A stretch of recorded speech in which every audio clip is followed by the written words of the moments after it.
Silip sa bintana, usok ang bumubungat.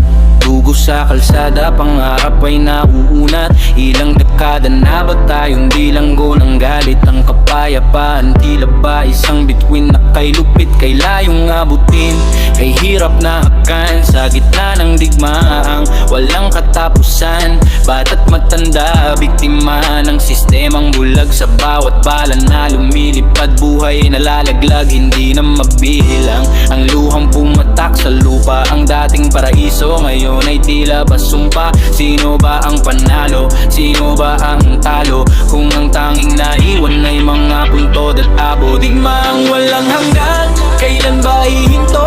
Ang mundo ay luhaan, puso ay tila bato. Sa gitna ng gulo, may dambanang nakatayo. Tatlong bitak na saksi sa luhang tumitulog. Digmaang walang hanggan, kailan ba hihinto?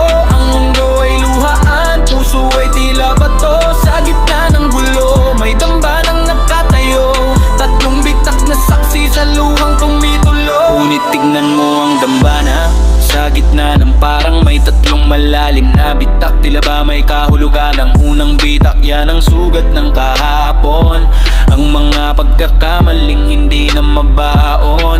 Sinasagisag nito ang kasaysayan puno ng sakit. Ang mga aral na kinalimutan, kaya tayo nagdurusa ng paulit-ulit. Ito ang paalala na ang digmaan ay walang silbi, kundi ang mag-iwan ng lamat sa ating pagkatao't mithi. Pangmana lang ang bitak ay ang kasalukuyang pagnani. Ang ikakawatak-watak ng lipe, ampot at bigate. Sido ang pumang sa pagitan ng magkapatid na magkaaway. Ang pader na itinayon natin sa gitna ng bawat buhay, ipinapakita na habang tayo'y nagbabangayan, lalong lumalalim ang uka sa ating kinabukasan. Isang lamat na sumisigaw ng katarungan at tunawa, ngunit nalulunod sa ingay ng kanyon at mga tawa ng mga mapagsamantala. At ang pangatlong bitak ang pinakamalalim sa lahat. Ito ang puwang para sa liwanag, ang pag-asang di sapat. Sabi nila sa bawat bitak, doon dumadaan ang liwanag. Isang paalala na sa kabila ng guho, tayo ay dapat maging matatag. Ito ang simbolo ng ating pagkakataon na magbago, na mula sa mga lamat na ito may bagong buhay na usbong at tatago. Ang tatlong bitak